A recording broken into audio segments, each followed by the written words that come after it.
ಎಲ್ಲರಿಗೂ ನಮಸ್ಕಾರ ಸ್ನೇಹಿತರೆ. 2026 ಏಪ್ರಿಲ್ 2 ದವನದ ಹುಣ್ಣಿಮೆ ಬಂದಿದೆ. ಹಿಂದೂ ಧರ್ಮದಲ್ಲಿ ಅಮಾವಾಸ್ಯೆಗೆ ಹೆಚ್ಚಿನ ಧಾರ್ಮಿಕ ಮಹತ್ವವಿದೆ. ಕುಟುಂಬದ ಪೂರ್ವಜರು ಮತ್ತು ಅಗಲಿದ ಆತ್ಮಗಳನ್ನು ನೆನಪಿಸಿಕೊಳ್ಳಲು ಮತ್ತು ಅವರನ್ನು ಪೂಜಿಸಲು ಇದು ಉತ್ತಮ ಸಮಯವೆಂದು ಪರಿಗಣಿಸಲಾಗುತ್ತದೆ. ಹೆಚ್ಚಿನವರು ದೇವಸ್ಥಾನಗಳಿಗೆ ಭೇಟಿ ನೀಡುತ್ತಾರೆ ಮತ್ತು ತಮ್ಮ ಪೂರ್ವಜರಿಗೆ ಶ್ರಾದ್ದ ಮಾಡುತ್ತಾರೆ. ಅಮಾವಾಸ್ಯೆಯಂದು ಅಶ್ವತ್ಥ ವೃಕ್ಷಕ್ಕೆ ಪ್ರದಕ್ಷಿಣೆ ಹಾಕುವುದು ವಿಶೇಷ. ಮಕ್ಕಳಿಲ್ಲದ ಮಹಿಳೆಯರು ಸಂತಾನ ಭಾಗ್ಯ ಪಡೆಯಲು ಪ್ರದಕ್ಷಿಣೆ ಮಾಡುತ್ತಾರೆ. ಶಾಸ್ತ್ರದ ಪ್ರಕಾರ ಅಮಾವಾಸ್ಯೆಯಂದು ಕೆಲವೊಂದು ಮಾಡಬಾರದ ಕೆಲಸಗಳಿವೆ. ಇನ್ನು ಕಲ್ಲುಪ್ಪು, ಈ ಚಿಕ್ಕ ಕೆಲಸವನ್ನ ಮಾಡಿದರೆ ಸಾಕು. ಈ ಕೆಲಸ ಮಾಡಿದ 24 ಗಂಟೆಯ ಒಳಗಾಗಿ ನಿಮ್ಮ ಹಣಕಾಸಿನ ಸಮಸ್ಯೆಗೆ ಒಂದು ಪರಿಹಾರ ದೊರೆಯುತ್ತದೆ. ಕುತ್ತಿಗೆಯವರೆಗೂ ಬಂದಂಥ ಹಣದ ಸಂಕಷ್ಟಕ್ಕೆ ಒಂದು ದಾರಿ ಕಾಣಿಸುತ್ತದೆ. ನಿಮಗೆ ವಾಪಸ್ ಬರಬೇಕಾದಂಥ ಹಣ ನಿಮ್ಮ ಕೈ ಸೇರುತ್ತದೆ.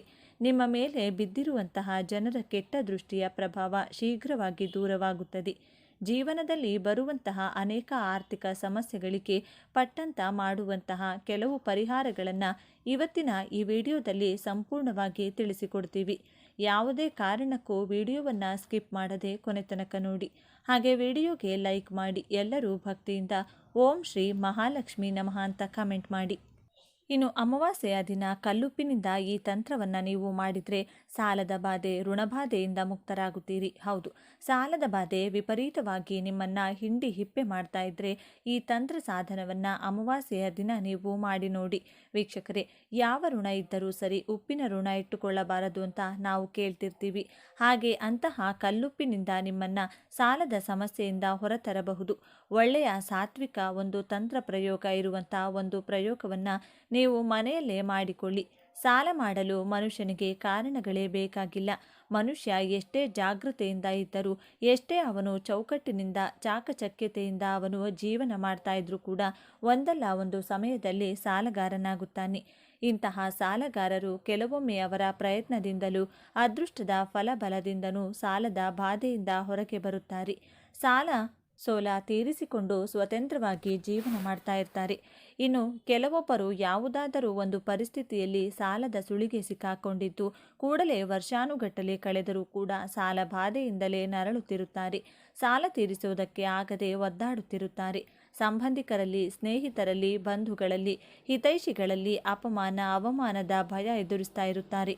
ಯಾಕೆಂದರೆ ಈ ಸಾಲ ಅನ್ನುವಂಥದ್ದು ಮನುಷ್ಯನನ್ನು ಒಂದಲ್ಲ ಒಂದು ರೀತಿಯಲ್ಲಿ ನಷ್ಟ, ಅಂದರೆ ಆರೋಗ್ಯ, ಕೆಲಸ ಕಾರ್ಯ, ವ್ಯಾಪಾರ ವ್ಯವಹಾರ ಎಲ್ಲವನ್ನ ನಷ್ಟ ಮಾಡಿಬಿಡುತ್ತದೆ. ಅವನ ಮಾನಸಿಕ ಖಿನ್ನತೆಗೆ ತಗೊಂಡು ಹೋಗಿ ಇಟ್ಟು ಬಿಡುತ್ತದೆ. ಈ ಸಾಲ ಎಷ್ಟೇ ದುಡಿದ ದುಡ್ಡು ಕೈಗೆ ಸಿಗದೆ ಕೂಡ ಒದ್ದಾಡ್ತಾನೆ ಇರುತ್ತಾರೆ. ಯಾಕಂದರೆ ಈ ಸಾಲ ಮಾಡಿದಂಗೆಲ್ಲ ಬಡ್ಡಿ ಕಟ್ಟಬೇಕಾಗುತ್ತದೆ. ದುಡಿದದ್ದೆಲ್ಲ ಅಲ್ಲೇ ತಂದು ಹಾಕಬೇಕಾಗುತ್ತದೆ. ಇನ್ನು ಅವನು ಹೆಂಗೆ ಆ ಜಾಗದಿಂದ ಹೊರಗೆ ಅವರಿಗೆ ಬರಲಿಕ್ಕೆ ಸಾಧ್ಯತೆಯಾಗುತ್ತದೆ? ಅವನಿಗೆ ಧನಪ್ರಾಪ್ತಿ ಯೋಗನು ಅಥವಾ ಅವನು ಮಾಡುವಂಥ ಕೆಲಸ ಕಾರ್ಯಗಳಲ್ಲಿ ಹೆಚ್ಚಿಗೆ ಲಾಭದಾಯಕವಾಗಿ ಅವನು ಪಡೆದುಕೊಂಡ್ರೆ ಆವಾಗ ಮಾತ್ರ ಅವರು ಸಾಲದ ಸಮಸ್ಯೆಯಿಂದ ಹೊರಗೆ ಬರುತ್ತಾರೆ. ಇಂತಹ ವ್ಯಕ್ತಿಗಳು, ಸಾಲಗಾರರಾಗಿ ನರಳುತ್ತಿರುವಂಥ ವ್ಯಕ್ತಿಗಳು ಅಮಾವಾಸ್ಯೆ ದಿನ ನಿಮ್ಮ ಮನೆಯಲ್ಲಿಯೇ ಉಪಯೋಗಿಸುವಂಥ ಕಲ್ಲುಪ್ಪಿನಿಂದ ಈ ತಂತ್ರ ಮಾಡಿದರೆ ದಿನಗಳಲ್ಲಿಯೇ ಸಾಲದ ಬಾಧೆಯಿಂದ ನೀವು ಮುಕ್ತರಾಗಿ ಬಿಡ್ತೀರಾ ನೋಡಿ. ತಂತ್ರ ಮಾಡಲಿಕ್ಕೆ ಕೆಲವೊಂದು ಸಾಮಗ್ರಿಗಳು ಬೇಕು. ನೀವು ಅದನ್ನು ತಂದು ಇಟ್ಟುಕೊಳ್ಬೇಕಾಗುತ್ತೆ. ಮನೆಯಲ್ಲಿ ಸಿಗುವಂತಹ ಕಲ್ಲುಪ್ಪು ಫಸ್ಟ್ ಇಟ್ಕೊಳ್ಳಿ. ಹಾಗೆ ಗ್ರಂಥಿಗೆ ಅಂಗಡಿಗಳಲ್ಲಿ ಈ ಗಂಧದ ಚಕ್ಕೆಗಳು ಸಿಗುತ್ತವೆ, ಅದೊಂದು ನೀವು ಇಟ್ಕೊಂಡಿರಿ. ಮನೆಯಲ್ಲಿ ಅಮಾವಾಸ್ಯೆ ದಿನ ಒಂದು ದಿನ ಮುಂಚಿತವಾಗಿಯೇ ತಗೊಳ್ಳಿ. ಕಲ್ಲುಪ್ಪು ಮನೆಯಲ್ಲಿರುತ್ತದೆ. ಗ್ರಂಥಿಗೆ ಅಂಗಡಿಯಲ್ಲಿ ಗಂಧದ ಚಕ್ಕೆಗಳು ಸಿಗುತ್ತೆ, ಅದನ್ನು ತಗೊಂಡು ಒಂದು ಮಣ್ಣಿನ ತಟ್ಟೆನೂ ಕೂಡ ಗ್ರಂಥಿಗೆ ಅಂಗಡಿಗಳಲ್ಲಿ ಸಿಗುತ್ತದೆ, ಅದೊಂದನ್ನು ತಗೊಳ್ಳಿ. ಇನ್ನು ಕರ್ಪೂರ ಮನೆಯಲ್ಲಿರುತ್ತೆ ಮತ್ತು ಅರಿಶಿನ ಪುಡಿ, ನಾವು ಏನಂತೀವಿ ಭಂಡಾರ ಅಂತ ಹೇಳ್ತೀವಲ್ಲ, ಆ ಭಂಡಾರನೂ ಕೂಡ ಆ ಅಂಗಡಿಯಲ್ಲಿ ಸಿಗುತ್ತದೆ. ಅಂಥದ್ದನ್ನು ನೀವು ತಗೊಂಡು ಮನೆಯಲ್ಲಿ ಇಟ್ಕೊಂಡಿರಿ. ಅಮಾವಾಸ್ಯೆ ಒಂದು ದಿನ ಮುಂಚೆ ಅಮಾವಾಸ್ಯೆ ದಿನ ಏನು ತಂತ್ರ ಮಾಡಬೇಕು ನೋಡಿ. ಅಮಾವಾಸ್ಯೆ ದಿನ ಮನೆಯಲ್ಲಿರುವಂಥ ಒಂದು ತಾಮ್ರದ ತಟ್ಟೆ ಅಥವಾ ಹಿತ್ತಾಳೆ ತಟ್ಟೆ ಅಥವಾ ಸ್ಟೀಲ್ ತಟ್ಟೆ ಅದು ನಡೀತದೆ. ಆ ಒಂದು ತಾಮ್ರ, ಹಿತ್ತಾಳೆ, ಸ್ಟೀಲ್ ತಟ್ಟೆಯ ಮೇಲೆ ನೀವು ಸಂಪೂರ್ಣವಾಗಿ ಅಕ್ಕಿಯನ್ನು ಹಾಕಬೇಕಾಗುತ್ತದೆ. ಅಂದರೆ ಅದನ್ನು ಅಕ್ಕಿ ಹಾಕಿ ನೀವು ಮುಚ್ಚಬೇಕಾಗುತ್ತದೆ. ಸ್ಟೀಲ್ ತಟ್ಟೆ ಅದರ ಮೇಲೆ ಏನು ಮಾಡ್ತೀರಾ, ಮಣ್ಣಿನ ತಟ್ಟೆಯನ್ನು ನೀವು ಇಡಬೇಕು. ವೀಕ್ಷಕರೇ, ಗ್ರಂಥಿಗೆ ಅಂಗಡಿಯಿಂದ ತಂದಂಥ ಮಣ್ಣಿನ ತಟ್ಟೆಯನ್ನು ನೀವು ಅದರ ಮೇಲೆ ಇಡಿ. ಅದರ ಮೇಲೆ ಸಂಪೂರ್ಣವಾಗಿ ಕಲ್ಲುಪ್ಪುಗಳನ್ನು ನೀವು ಹಾಕಿಬಿಡಿ. ಕಲ್ಲುಪ್ಪು ಹಾಕಿ ಮುಚ್ಚಿಬಿಡಿ. ತಟ್ಟೆ ಮೇಲೆ ಕಲ್ಲುಪ್ಪು ಹಾಕಿದ ನಂತರ ಆ ಕಲ್ಲುಪ್ಪಿನ ಮಧ್ಯಭಾಗದಲ್ಲಿ ₹1 ನಾಣ್ಯವನ್ನು ನೀವು ಉಪಯೋಗಿಸುವಂಥ ₹1 ನಾಣ್ಯವನ್ನು ನೀವು ಆ ಒಂದು ಕಲ್ಲುಪ್ಪಿನ ಮೇಲೆ ಇಟ್ಟು ಆ ಉಪ್ಪಿನ ಒಳಗೆ ಅದನ್ನು ಸೇರಿಸಿಬಿಡಿ. ಅದು ಕಾಣಬಾರದು. ₹1 ನಾಣ್ಯ ಹೊರಗೆ ಕಾಣಬಾರದು. ಆ ಉಪ್ಪಿನಿಂದ ಅದು ಮುಚ್ಚಿ ಹೋಗಬೇಕು. ಆ ರೀತಿಯಲ್ಲಿ ಕಲ್ಲುಪ್ಪಿನಲ್ಲಿ ಮುಚ್ಚಿ ಇದನ್ನು ಮಾಡುವಂಥ ಸ್ಥಳ ದೇವರ ಮನೆಯಲ್ಲೇ ಮಾಡಬೇಕು. ಈ ತಂತ್ರವನ್ನು ನೋಡಿ, ಈ ದೇವರ ಕೋಣೆಯಲ್ಲಿ ಏನು ಈ ಕಲ್ಲುಪ್ಪಿನಲ್ಲಿ ₹1 ಇಟ್ಟು ನೀವು ಮುಚ್ಚಿರ್ತೀರಾ, ಏನು ಗ್ರಂಥಿಗೆ ಅಂಗಡಿಯಲ್ಲಿ ತಂದಿರುವಂಥ ಗಂಧದ ಚಕ್ಕೆಗಳನ್ನು ಇನ್ನೊಂದು ಸ್ಟೀಲ್ ತಟ್ಟೆಯಲ್ಲಿ ಆ ಚಕ್ಕೆಗಳನ್ನು ಹಾಕಿ ಆ ಗಂಧದ ಚಕ್ಕೆಗಳ ಜೊತೆಗೆ ಕರ್ಪೂರದ ಬಿಲ್ಲೆಗಳಿಂದ ಬೆಂಕಿ ಹಚ್ಚಿ ಆ ಗಂಧದ ಚಕ್ಕೆಗಳು ಉರಿಯುವಂಥ ಸಮಯದಲ್ಲಿ ನೀವು ಅಂಗಡಿಯಿಂದ ತಂದಂತಹ ಭಂಡಾರವನ್ನು ಅದರ ಮೇಲೆ ಹಾಕಿ, ಅರಿಶಿಣದ ಪುಡಿಯನ್ನು ಅದರ ಮೇಲೆ ಭಂಡಾರವನ್ನು ಹಾಕಿ ಸಂಪೂರ್ಣವಾಗಿ ಅದು ಹುರಿಯುತ್ತಿದ್ದಂತೆ ಅದರ ಮೇಲೆ ಭಂಡಾರದ ಹಾಕಿ ಕಲ್ಲುಪ್ಪಿನ ಮೇಲೆ ನಿಮ್ಮ ಬಲಗೈಯನ್ನು ಇಟ್ಟು ನಿಮಗೆ ಆಗುವಂಥ ಸಮಸ್ಯೆಗಳನ್ನು ವಿಚಾರಗಳನ್ನು ನೀವು ಸಂಕಲ್ಪ ಮಾಡಿಕೊಳ್ಳಿ. ಹಣಕಾಸಿನ ಸಮಸ್ಯೆ ಇದೆ, ಸಾಲದ ಬಾಧೆ ಇದೆ, ವ್ಯಾಪಾರ ವ್ಯವಹಾರದಲ್ಲಿ ನೀವು ಸಾಲ ಸೋಲರಾಗಿ ತೊಂದರೆ ಅನುಭವಿಸ್ತಾ ಇರ್ತೀರಾ. ಇಂತಹ ಸಾಲಗಳಿಂದ ನಾನು ಮುಕ್ತರಾಗಬೇಕು ಅಂತ ಉಪ್ಪಿನ ಮೇಲೆ ನೀವು ಕೈಯನ್ನು ಇಟ್ಟು ನೀವು ಸಂಕಲ್ಪ ಮಾಡಿಕೊಂಡು ಅಮಾವಾಸ್ಯೆ ದಿನ ಮರುದಿನ ಸಂಕಲ್ಪನೆ ಮಾಡಿಕೊಂಡು ಅವತ್ತಿನ ದಿನ ಸಂಕಲ್ಪ ಮಾಡಿಕೊಂಡು ಅವತ್ತಿನ ದಿನ ನಮಸ್ಕಾರ ಮಾಡಿ ನೀವು ಬನ್ನಿ. ಆ ಗಂಧದ ಚಕ್ಕೆಗಳು ಸಂಪೂರ್ಣವಾಗಿ ಸುಟ್ಟು ಹೋಗಬೇಕು ಆ ಭಂಡಾರಗಳ ಮುಖಾಂತರ. ಆವಾಗ ಮರುದಿನ ಏನು ಅಮಾವಾಸ್ಯೆಯಾದ್ಯಂತ ಮರುದಿನ ನೀವು ನಿಮ್ಮ ಕರ್ತವ್ಯಗಳನ್ನು, ನಿಮ್ಮ ನಿತ್ಯ ಕರ್ಮಗಳನ್ನು ಮುಗಿಸಿಕೊಂಡು ದೇವರ ಮನೆಗೆ ಹೋದಾಗ ಆ ಕಲ್ಲುಪ್ಪಿನ ಏನು ಮಣ್ಣಿನ ತಟ್ಟೆ ಇರುತ್ತೋ ಅದರ ಸಮೇತ ಅಂತ ಒಂದು ಪಾತ್ರೆನಲ್ಲೋ ಅಂದರೆ ನೀರಿನ ಬಕೆಟ್ನಲ್ಲೋ ಹಾಕಿ ಆ ಉಪ್ಪೆಲ್ಲ ಕರಗಿಸಿಬಿಡಿ. ಉಪ್ಪನ್ನೆಲ್ಲ ಕರಗಿಸಿ ಉಪ್ಪೆಲ್ಲ ಕರಗಿದ ನಂತರ ಅದರಲ್ಲಿರುವಂಥ ₹1 ನಾಣ್ಯವನ್ನು ನೀವು ತಗೊಳ್ಬೇಕಾಗುತ್ತೆ.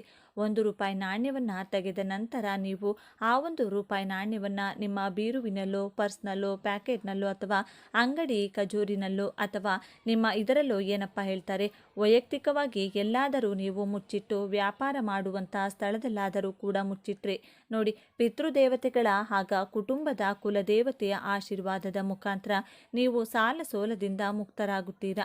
ಹಣಕಾಸಿನ ಬಾಧೆ ದೂರ ಆಗುತ್ತದೆ. ಆರ್ಥಿಕ ಸಮಸ್ಯೆಗಳಿದ್ರೂ ದೂರ ಆಗುತ್ತೆ. ದಿನಗಳಲ್ಲಿಯೇ ನಿಮ್ಮ ಅಭಿವೃದ್ಧಿ ನಿಮ್ಮನ್ನು ಹಿಂಬಾಲಿಸುತ್ತದೆ ಅಂತ ಹೇಳ್ಬೋದು. ನಂತರ ಏನು ಆ ಕಲ್ಲುಪ್ಪಿನಿಂದ ಕರಗಿದ ₹1 ನಾಣ್ಯ ತೆಗೆದಾಗ ಆ ನೀರನ್ನು ಮತ್ತು ಆ ಏನು ಗಂಧದ ಪುಡಿಯಾಗಿರುವಂಥ ಗಂಧದ ಚಕ್ಕೆಗಳನ್ನು ಆ ನೀರಿನಲ್ಲಿ ಬೆರೆಸಿ ನೀವು ಯಾವುದಾದ್ರೂ ಗಿಡದ ಕೆಳಗೆ ನೀವು ತಗೊಂಡು ಹೋಗಿ ಆ ₹1 ನಾಣ್ಯವನ್ನು ಮಾತ್ರ ಯಾವ ಕಾರಣಕ್ಕೂ ಕೂಡ ಉಪಯೋಗಿಸಿಕೊಳ್ಳೋಕೆ ಹೋಗಬೇಡಿ. ಸ್ವಂತಕ್ಕೆ ಅದು ಇದ್ದ ಜಾಗದಲ್ಲೇ ಇರಲಿ. ನಿಮಗೆ ಏನಾಗ್ತದೆ, ಹಣಕಾಸಿನಲ್ಲಿ ಧನ ಪ್ರಾಪ್ತಿಯೋಗ ಕೂಡಿ ಬರುತ್ತದೆ. ಧನಧಾನ್ಯ ಸಮೃದ್ಧಿ ಯೋಗ ಬರ್ತದೆ. ಸಾಲಗಾರರಾಗಿದ್ದರೆ ದಿನಗಳಲ್ಲಿಯೇ ಸಾಲದಿಂದ ನೀವು ಮುಕ್ತರಾಗ್ತೀರಾ, ಋಣಮುಕ್ತರಾಗಿ ಬದುಕುತ್ತೀರಾ ಅಂತ ಹೇಳ್ಬೋದು. ಇನ್ನು ಅಮಾವಾಸ್ಯೆಯೆಂದು ಮಾಡಬಾರದ ಕೆಲಸಗಳು, ತಡವಾಗಿ ಏಳುವುದು. ಅಮಾವಾಸ್ಯೆಯೆಂದು ತಡವಾಗಿ ಏಳುವುದು ಒಳ್ಳೆಯದಲ್ಲ. ಸಾಮಾನ್ಯವಾಗಿ ಆ ಸಮಯದಲ್ಲಿ ಸಕಾರಾತ್ಮಕತೆ ಮತ್ತು ದೈವತ್ವವು ಇರುವುದರಿಂದ ಬೇಗನೆ ಏಳುವುದು ಯಾವಾಗಲೂ ಉತ್ತಮ. ತಡವಾಗಿ ಏಳುವುದು ವ್ಯಕ್ತಿಯನ್ನು ನಕಾರಾತ್ಮಕ ಶಕ್ತಿಯ ಪ್ರಭಾವಕ್ಕೆ ಒಳಪಡಿಸುತ್ತದೆ. ಅಮಾವಾಸ್ಯೆಯ ಸಮಯದಲ್ಲಿ ನಕಾರಾತ್ಮಕ ಶಕ್ತಿಯು ಹೆಚ್ಚು ಶಕ್ತಿಯುತವಾಗಿರುತ್ತದೆ. ಆದ್ದರಿಂದ ಈ ದಿನ ತಡವಾಗಿ ಎಚ್ಚರಗೊಳ್ಳುವುದನ್ನು ತಪ್ಪಿಸಬೇಕು. ದೈಹಿಕ ಸಂಬಂಧ ಮಾಡಬಾರದು. ವಿವಾಹಿತ ದಂಪತಿಗಳು ದೈಹಿಕ ಸಂಬಂಧದಲ್ಲಿ ತೊಡಗುವುದನ್ನು ತಪ್ಪಿಸಬೇಕು. ಅಮಾವಾಸ್ಯೆಯೆಂದು ನಕಾರಾತ್ಮಕ ಶಕ್ತಿಗಳು ಹೆಚ್ಚು ಕ್ರಿಯಾಶೀಲವಾಗಿರುವುದರಿಂದ ಈ ದಿನದಂದು ಮಾಡಿದ ಸಂಯೋಗದಿಂದ ಜನಿಸಿದ ಮಗು ದೈಹಿಕ ವಿರೂಪಗಳೊಂದಿಗೆ ಜನಿಸುತ್ತದೆ ಎಂಬ ನಂಬಿಕೆ ಇದೆ. ಪೂರ್ವಜರನ್ನ ಅವಮಾನಿಸಬೇಡಿ.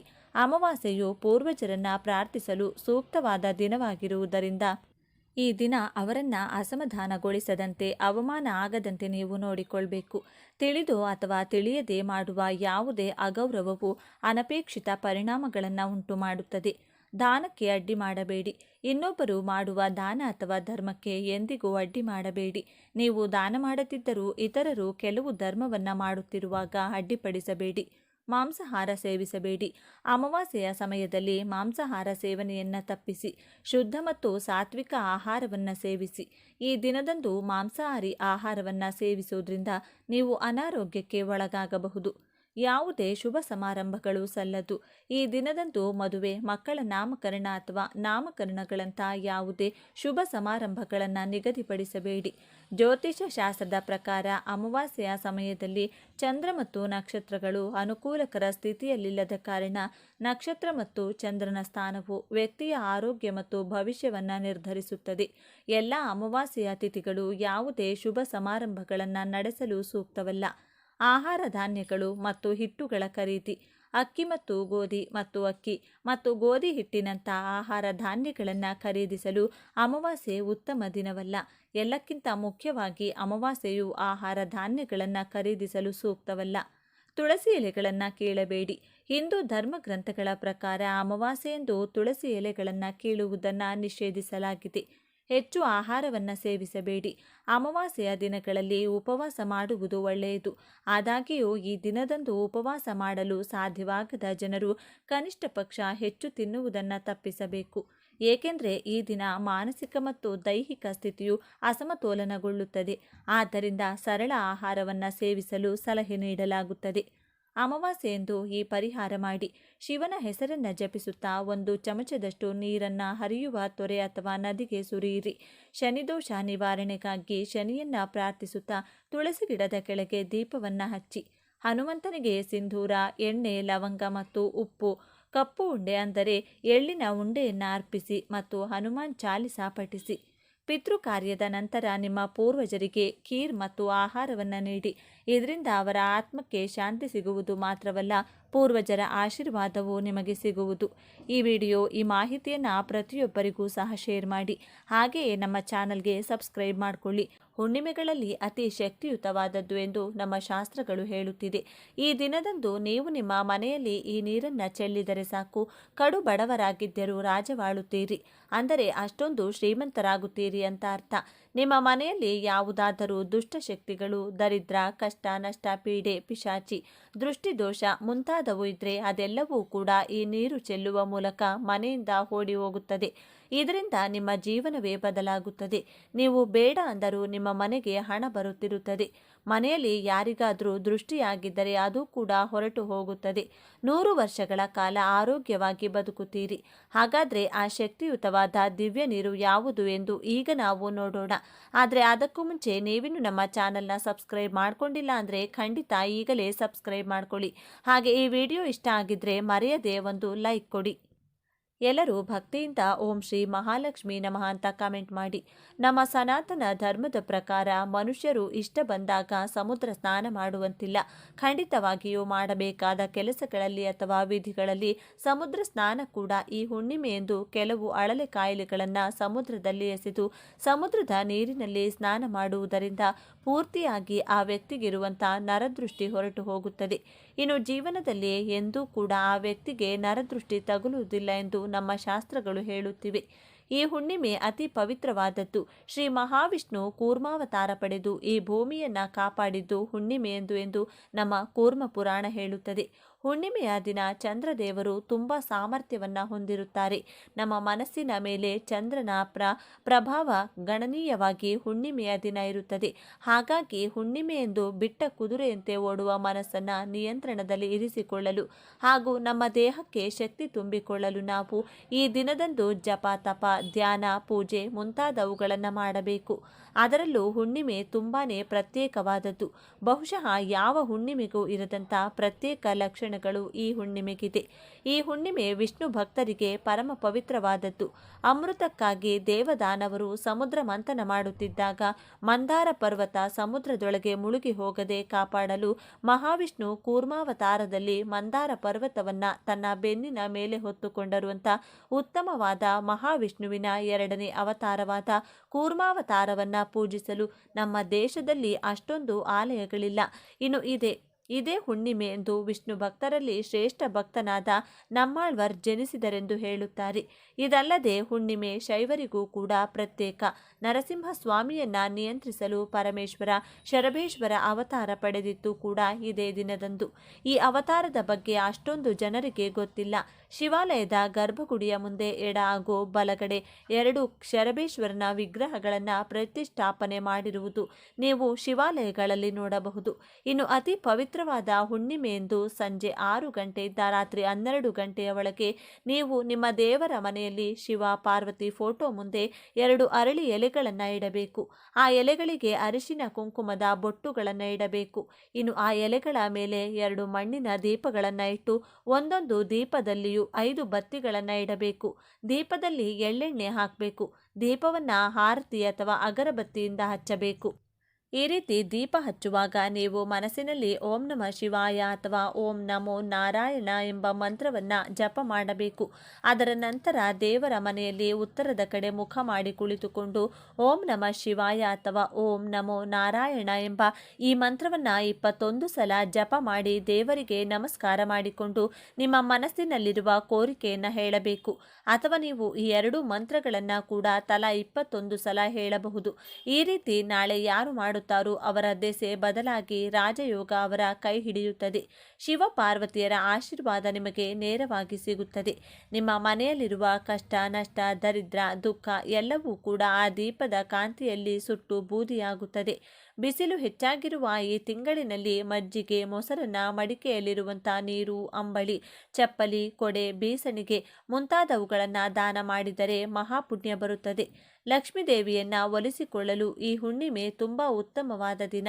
ಈ ಹುಣ್ಣಿಮೆಯಂದು ಉಪವಾಸ ಇದ್ದು ಪುಣ್ಯ ಸ್ನಾನ ಮಾಡುವುದು ಮತ್ತು ದಾನ ಮಾಡುವುದು ತುಂಬ ಶುಭ ಕೊಡುತ್ತದೆ. ಮಹಾವಿಷ್ಣು ಹಾಗೂ ಮಹಾಲಕ್ಷ್ಮಿಯನ್ನ ಪೂಜಿಸಬೇಕು. ಕೆಲವು ಪ್ರತ್ಯೇಕವಾದ ವಸ್ತುಗಳನ್ನು ದಾನ ಮಾಡಿದರೆ ಆ ವ್ಯಕ್ತಿ ಎಲ್ಲ ವಿಷಯದಲ್ಲೂ ಹಾಗೂ ಎಲ್ಲ ಕ್ಷೇತ್ರಗಳಲ್ಲೂ ಅಭಿವೃದ್ಧಿ ಪಡೆಯುತ್ತಾನೆ. ಆರ್ಥಿಕ ಸಮಸ್ಯೆಗಳಿಂದ ವಿಮುಕ್ತಿ ಪಡೆಯುತ್ತಾನೆ. ಈ ಹುಣ್ಣಿಮೆಯಂದು ನೀವು ತೆಗೆದುಕೊಳ್ಳುವ ಕೆಲವು ನಿರ್ಣಯಗಳು ನಿಮ್ಮ ಜೀವನದಲ್ಲಿರುವ ಸಮಸ್ಯೆಗಳನ್ನು, ವಿಘ್ನಗಳನ್ನು ನಿವಾರಣೆ ಮಾಡಿ ಸುಖ ಶಾಂತಿಯನ್ನ ಕೊಡುತ್ತದೆ. ಆರ್ಥಿಕ ಸಮಸ್ಯೆಗಳು ನಿವಾರಣೆಯಾಗಲು ಲಕ್ಷ್ಮೀ ದೇವಿಗೆ ಅರಿಶಿನ ಕೊಂಬುಗಳನ್ನು ಸಮರ್ಪಿಸಬೇಕು. ಪೂಜೆಯ ನಂತರ ಇವುಗಳನ್ನು ಕೆಂಪು ಬಟ್ಟೆಯಲ್ಲಿ ಸುತ್ತಿ ಭದ್ರವಾಗಿ ಇಟ್ಟುಕೊಳ್ಳಬೇಕು. ಇದು ನಿಮ್ಮ ಆರ್ಥಿಕ ಸಮಸ್ಯೆಯನ್ನು ನಿವಾರಣೆ ಮಾಡುತ್ತದೆ. 1 ವರ್ಷದ ನಂತರ ಮತ್ತೆ ಬರುವ ಹುಣ್ಣಿಮೆಯಂದು ಇದನ್ನು ಬದಲಾಯಿಸಿ ಹಳೆಯದನ್ನು ಹರಿಯುವ ನೀರಿನಲ್ಲಿ ಎಸೆಯಬೇಕು. ಇದು ಲಕ್ಷ್ಮಿಯ ಆಶೀರ್ವಾದವನ್ನು ನಿಮಗೆ ಕೊಡುತ್ತದೆ. ಧನಲಾಭ ಮತ್ತು ಲಕ್ಷ್ಮೀ ದೇವಿಯ ಅನುಗ್ರಹ ಪಡೆಯಲು ಈ ಹುಣ್ಣಿಮೆಯಂದು ಪೊರಕೆಯನ್ನು ಯಾರಿಗಾದರೂ ದಾನ ಕೊಡಬೇಕು. ಪೊರಕೆ ಸಾಮಾನ್ಯವಾಗಿ ಯಾರಿಗೂ ಕೊಡಬಾರದು ಅಂತ ಹೇಳ್ತಾರೆ. ಆದರೆ ಈ ಒಂದು ದಿನ ಮಾತ್ರ ನೀವು ಯಾರಿಗಾದರೂ ಪೊರಕೆ ದಾನ ಮಾಡಬಹುದು. ಈ ಹುಣ್ಣಿಮೆಯಂಥ ಪವಿತ್ರವಾದ ದಿನಗಳಲ್ಲಿ ಗಂಗಾ ನದಿ ಮುಂತಾದ ಪುಣ್ಯ ನದಿಗಳಲ್ಲಿ ಸ್ನಾನ ಮಾಡಿದರೆ ಜೀವನದಲ್ಲಿರುವ ಕಷ್ಟಗಳೆಲ್ಲವೂ ಹೊರಟು ಹೋಗುತ್ತದೆ. ಗಂಗಾ ನದಿಯಲ್ಲಿ ಅಥವಾ ಪುಣ್ಯ ನದಿಗಳಲ್ಲಿ ಸ್ನಾನ ಮಾಡಲು ಸಾಧ್ಯವಾಗದವರು ಮನೆಯಲ್ಲಿ ಸ್ನಾನ ಮಾಡುವ ನೀರಿನಲ್ಲಿ ಸ್ವಲ್ಪ ಗೋಮೂತ್ರ ಅಥವಾ ಗಂಗಾ ಜಲ ಬೆರೆಸಿಕೊಂಡು ಕೂಡ ಸ್ನಾನ ಮಾಡಬಹುದು. ಈ ತಿಂಗಳಿನಲ್ಲಿ ಕುಡಿಯುವ ನೀರು ಯಾರಿಗಾದರೂ ದಾನವಾಗಿ ಕೊಟ್ಟರೆ ಪಿತೃದೋಷಗಳಿಂದ ವಿಮುಕ್ತಿ ಪಡೆಯಬಹುದು. ನೀವು ಎಷ್ಟು ಕಷ್ಟಪಟ್ಟು ದುಡಿದರೂ ಫಲ ಸಿಗುತ್ತಿಲ್ಲ ಅಂತಿದ್ರೆ ಹುಣ್ಣಿಮೆಯ ದಿನ ಕಪ್ಪು ಎಳ್ಳನ್ನು ಅಥವಾ ಕಪ್ಪು ಎಳ್ಳಿನಿಂದ ತಯಾರಿಸಿದ ಯಾವುದಾದರೂ ಪದಾರ್ಥವನ್ನು ದಾನವಾಗಿ ಕೊಡಬೇಕು. ಈ ಚಂದ್ರನನ್ನು ಪೂಜಿಸಿದರೆ ಚಂದ್ರ ದೋಷದಿಂದ ಹೊರಬರಬಹುದು. ಮಾನಸಿಕ ಪ್ರಶಾಂತತೆ ಸಿಗುತ್ತದೆ. ಕೆಲಸಗಳಲ್ಲಿ ವಿಘ್ನಗಳು ಬರುವುದಿಲ್ಲ. ನೀವು ಏನಾದರೂ ಇವತ್ತು ದಾನ ಮಾಡಬೇಕು ಅಂದುಕೊಂಡ್ರೆ ಪೂಜೆಯ ನಂತರ ಮಾತ್ರ ಮಾಡಬೇಕು. ಪೂಜೆಗೂ ಮೊದಲು ಮಾಡಬೇಡಿ. ಪಿತೃದೋಷ ಹೆಚ್ಚಾಗಿದೆ ಎಂದು ಬಾಧೆ ಪಡುವವರು ಕಪ್ಪು ಎಳ್ಳು ಬೆರೆಸಿದಂಥ ನೀರನ್ನು ಅರಳಿ ಮರಕ್ಕೆ ಹಾಕಬೇಕು. ಶನಿದೋಷದಿಂದ ಬಾಧೆ ಪಡುವವರು ಅರಳಿ ಮರವನ್ನು ಪೂಜೆ ಮಾಡಬೇಕು. ಅರಳಿ ಮರಕ್ಕೆ ಹಾಲು ಮತ್ತು ನೀರನ್ನು ಸಮರ್ಪಿಸಿದರೆ ನೀವು ಮಾಡುವ ಪ್ರತಿ ಕೆಲಸದಲ್ಲೂ ಗೆಲುವು ಸಿಗುತ್ತದೆ. ಸೂರ್ಯೋದಯಕ್ಕೂ ಮುಂಚೆ ಎದ್ದು ಯಾರು ಸ್ನಾನ ಮಾಡುತ್ತಾರೋ ಅವರಿಗೆ ಉತ್ತಮ ಜೀವನ ಪ್ರಾಪ್ತಿಯಾಗುತ್ತದೆ. ಸೂರ್ಯೋದಯಕ್ಕೂ ಮುಂಚೆ ಎದ್ದು ಸ್ನಾನ ಮಾಡಿ ಅರಳಿ ಮರಕ್ಕೆ ಒಂದು ದೊಡ್ಡ ಚೊಂಬಿನ ತುಂಬ ನೀರನ್ನು ಸಮರ್ಪಿಸಿ ಪ್ರದಕ್ಷಿಣೆ ಮಾಡಿದರೆ ನಿಮ್ಮ ಪೂರ್ವಿಕರೆಲ್ಲರೂ ಸಂತೋಷಿಸಿ ನಿಮ್ಮನ್ನು ಆಶೀರ್ವದಿಸುತ್ತಾರೆ. ಇನ್ನು ಅತಿ ಪವಿತ್ರವಾದ ಈ ಹುಣ್ಣಿಮೆಯಂದು ನೀವು ನೆಲ್ಲಿಕಾಯಿ ಗಿಡವನ್ನಾಗಲಿ ಅಥವಾ ಬೇವಿನ ಮರವನ್ನಾಗಲಿ ಮುಟ್ಟಿದರೆ ಸಾಕು, ಜನ್ಮಾಂತರದ ಪಾಪಗಳೆಲ್ಲವೂ ವಿಮುಕ್ತಿಯಾಗುತ್ತದೆ. ಹುಣ್ಣಿಮೆ ಅನ್ನುವುದು ಮಹಾವಿಷ್ಣು, ಮಹಾಲಕ್ಷ್ಮಿ ಮತ್ತು ಮಹಾಶಿವನಿಗೆ ತುಂಬ ಇಷ್ಟವಾದಂತಹ ದಿನ. ನೀವು ನೆಲ್ಲಿಕಾಯಿ ಗಿಡವನ್ನು ಮುಟ್ಟೋದ್ರಿಂದ ನೀವು ನಿಮ್ಮ ಮೈಯಲ್ಲಿರುವ ದೋಷಗಳೆಲ್ಲ ಗಿಡ ಎಳೆದುಕೊಂಡು ಸಕಾರಾತ್ಮಕ ಶಕ್ತಿಯನ್ನು ನಿಮ್ಮ ದೇಹದಲ್ಲಿ ಪ್ರವೇಶ ಮಾಡುತ್ತದೆ. ತ್ರಿಮೂರ್ತಿಗಳ ಆಶೀರ್ವಾದ ಪಡೆದುಕೊಳ್ಳಲು ಬೇವು ಅಥವಾ ನೆಲ್ಲಿಕಾಯಿ ಗಿಡವನ್ನು ಮುಟ್ಟಿ ನಮಸ್ಕಾರ ಮಾಡಿಕೊಳ್ಳಬೇಕು. ಬೇವಿನ ಮರ ಮುಟ್ಟುವುದರಿಂದ ನಿಮಗೆ ಅದೃಷ್ಟ ಒಲಿಯುತ್ತದೆ. ತುಂಬ ವರ್ಷಗಳಿಂದ ನೀವು ಅನುಭವಿಸುತ್ತಿರುವ ಕಷ್ಟಗಳು ಮಂತ್ರಗಳು ನಾಳೆಗೆ ಕೊನೆಯಾಗುತ್ತವೆ. ಇನ್ನು ನೆಲ್ಲಿಕಾಯಿ ಗಿಡದ ಅಥವಾ ಬೇವಿನ ಗಿಡ ಕಾಣಿಸಿದರೆ ಮೊದಲು ಅದಕ್ಕೆ ನೀರು ಹಾಕಿ ಮರದ ಸುತ್ತಲೂ ಪ್ರದಕ್ಷಿಣೆ ಹಾಕಿ ಸ್ವಲ್ಪ ಹೊತ್ತು ಮರದ ಮುಂದೆ ಕುಳಿತುಕೊಂಡು ಓಂ ನಮಃ ಶಿವಾಯ, ಓಂ ನಮೋ ನಾರಾಯಣ ಅಥವಾ ಎರಡೂ ಮಂತ್ರಗಳನ್ನು ಕೂಡ 11 ಅಥವಾ 21 ಸಲ ಹೇಳಿ ಮನೆಗೆ ಬಂದರೆ ನಿಮಗೆ ತುಂಬ ಪ್ರಯೋಜನಗಳು ಸಿಗುತ್ತದೆ. ರಾಜಯೋಗ ಕೂಡ ಬರುತ್ತದೆ. ಇನ್ನು ಅತಿ ಮುಖ್ಯವಾದ ವಿಷಯಕ್ಕೆ ಬಂದರೆ ಈ ನೀರನ್ನು ಯಾರು ಮನೆಯಲ್ಲಿ ಚೆಲ್ಲುತ್ತಾರೋ ಅವರಿಗೆ ಬರುವಂತಹ ಅದೃಷ್ಟ ಮಾತಿನಲ್ಲಿ ವರ್ಣಿಸಲು ಸಾಲುವುದಿಲ್ಲ. ರಾಜಯೋಗ, ಲಕ್ಷ್ಮಿ ಯೋಗ, ಧನಯೋಗ ಈ ರೀತಿ ಬೇಕಾದಷ್ಟು ಯೋಗಗಳು ನಿಮ್ಮ ಸ್ವಂತವಾಗುತ್ತವೆ. ಈ ನೀರನ್ನು ಸಂಜೆ 6 ಗಂಟೆಯಿಂದ ರಾತ್ರಿ 12 ಗಂಟೆಗೆ ಮಧ್ಯದಲ್ಲಿ ಚೆಲ್ಲಬೇಕು. ಇನ್ನು ಈ ನೀರು ತಯಾರಿಸಲು ತಾಮ್ರದ ಪಾತ್ರೆ ಅಥವಾ ಬೆಳ್ಳಿ ಪಾತ್ರೆ ಉಪಯೋಗಿಸಬೇಕು. ಪಾತ್ರೆಯಲ್ಲಿ ಬೇಕಾದಷ್ಟು ನೀರನ್ನು ತೆಗೆದುಕೊಂಡು ಸ್ವಲ್ಪ ಅರಿಶಿನ, ಸ್ವಲ್ಪ ಗಂಗಾಜಲ, ಕರ್ಪೂರದ ಬಿಳ್ಳೆಯನ್ನು ಕುಟ್ಟಿ ಹಾಕಿ ಸ್ವಲ್ಪ ಬೇವಿನ ಎಲೆ ಹಾಗೂ ತುಳಸಿ ಎಲೆ ಕುಟ್ಟಿ ಮಾಡಿದಂತಹ ಪೇಸ್ಟ್ ಇವಿಷ್ಟು ನೀರಿನಲ್ಲಿ ಚೆನ್ನಾಗಿ ಬೆರೆಸಿಕೊಳ್ಳಬೇಕು. ಬಳಿಕ ಆ ನೀರನ್ನು ಬೇವಿನ ಎಲೆಗಳ ಸಹಾಯದಿಂದ ಮನೆಯಲ್ಲಿ ಪ್ರತಿ ಜಾಗದಲ್ಲೂ ಯಾವ ಮೂಲೆ ಕೂಡ ಬಿಡದಂತೆ ಎಲ್ಲ ಕಡೆ ಚಿಮುಕಿಸುತ್ತಾ ಬನ್ನಿ. ನೆಲದ ಮೇಲೆ, ಕಬೋರ್ಡ್ಗಳ ಒಳಗೆ, ಬಾತ್ರೂಮ್ ಒಳಗೆ, ಮನೆಯಲ್ಲಿ ಸೈಕಲ್, ಬೈಕ್, ಕಾರ್ ಮುಂತಾದ ವಾಹನಗಳಿದ್ರೆ ಅದರ ಮೇಲೆ ಮತ್ತು ಗೋಡೆಗಳ ಮೇಲೂ ಕೂಡ ಚಿಮುಕಿಸಬೇಕು. ಕೊನೆಯಲ್ಲಿ ಉಳಿದ ನೀರನ್ನು ಬಾಗಿಲ ಹೊರಗಡೆ ನಿಂತುಕೊಂಡು ಮನೆಗೆ ದೃಷ್ಟಿ ತೆಗೆದು ಆ ನೀರನ್ನು ನಿಮ್ಮ ಹೊಸಲಿನ ಮೇಲೆ ಚೆಲ್ಲಬೇಕು. ಹೊಸಲು ಇಲ್ಲದಿದ್ದರೆ ಮನೆ ಮುಂದೆ ಚೆಲ್ಲಿದರೂ ಸರಿ ಹೋಗುತ್ತದೆ. ಈ ಪರಿಹಾರವನ್ನು ನೀವು ಪೂಜೆಯ ನಂತರ ಮಾತ್ರವೇ ಮಾಡಬೇಕು. ರಾತ್ರಿ 12 ಗಂಟೆ ಒಳಗಡೆ ಮಾಡಬೇಕು. ನೀವು ಈ ನೀರನ್ನು ದೇವರ ಮನೆಯಲ್ಲಿಟ್ಟು ಮೊದಲು ಪೂಜೆ ಮಾಡಿ, ಪೂಜೆ ಮುಗಿದ ಬಳಿಕ ಆ ನೀರಿನಿಂದ ನಾನು ಹೇಳಿದಂತೆ ಮಾಡಬೇಕು. ಈ ರೀತಿ ಮಾಡಿದರೆ ನಿಮ್ಮ ಮನೆಯ ಯಾವ ಮೂಲೆಯಲ್ಲೂ ಕೂಡ ನಕಾರಾತ್ಮಕ ಶಕ್ತಿಯಾಗಲಿ, ದರಿದ್ರ ದೇವತೆಯಾಗಲಿ, ನರದೃಷ್ಟಿ, ಕಣ್ಣು ದೃಷ್ಟಿ ದೋಷಗಳು ಯಾವುದೂ ಕೂಡ ಇರುವುದಿಲ್ಲ. ಎಲ್ಲ ದರಿದ್ರ ದೇವತೆಗಳು ಮನೆಯಲ್ಲಿ ಸಂತೋಷವಾಗಿ ಕಾಲಿಡುತ್ತಾರೆ. ಈ ಹುಣ್ಣಿಮೆಯಂತೂ ತಪ್ಪದೆ ಬಾಗಿಲಿನಿಂದ ಮುಂದೆ 2 ದೀಪಗಳನ್ನು ಹಚ್ಚಿಡಿ. ನಾವು ಈ ಪರಿಹಾರ ಮಾಡುತ್ತಿರುವುದರಿಂದ ಮಹಾಲಕ್ಷ್ಮಿ ನಿಮಗೆ ಮನೆಗೆ ಕಾಲಿಡುತ್ತಾಳೆ. ಒಮ್ಮೆ ಮಹಾಲಕ್ಷ್ಮಿ ಮನೆಗೆ ಬಂದರೆ ಇನ್ನು ನಿಮ್ಮ ಕುಟುಂಬದಲ್ಲಿ ಯಾವ ಕಷ್ಟ ನಷ್ಟ, ದರಿದ್ರ, ದುಃಖ, ಅನಾರೋಗ್ಯ ಇರುವುದಿಲ್ಲ. ಜೀವನದಲ್ಲಿ ಬರೀ ಸುಖ ಮಾತ್ರ ಮನೆ ಮಾಡಿಕೊಳ್ಳುತ್ತದೆ. ನೋಡಿದ್ರಲ್ಲ ಸ್ನೇಹಿತರೆ, ಸಿಂಪಲ್ ಆಗಿ ಮಾಡುವಂಥ ಈ ಪರಿಹಾರವನ್ನು ನಾಳೆ ತಪ್ಪದೆ ಎಲ್ಲ ಗೃಹಿಣಿಯರು ಕೂಡ ಮನೆಯಲ್ಲಿ ಮಾಡಿಕೊಂಡು ಇದರ ಉಪಯೋಗವನ್ನು ಪಡೆದುಕೊಳ್ಳಿ. ಈ ವಿಡಿಯೋ ನಿಮಗೆ ಇಷ್ಟ ಆಗಿದ್ರೆ ಲೈಕ್ ಮಾಡಿ, ಶೇರ್ ಮಾಡಿ. ಇಂಥ ಹೆಚ್ಚಿನ ಉತ್ತಮ ಮಾಹಿತಿಗಳಿಗಾಗಿ ತಪ್ಪದೆ ನಮ್ಮ ಚಾನೆಲ್ನ ಸಬ್ಸ್ಕ್ರೈಬ್ ಮಾಡಿಕೊಳ್ಳಿ. ನಾಳೆ ಮತ್ತೊಂದು ವಿಡಿಯೋದೊಂದಿಗೆ ಪುನಃ ಭೇಟಿಯಾಗೋಣ. ಧನ್ಯವಾದಗಳು.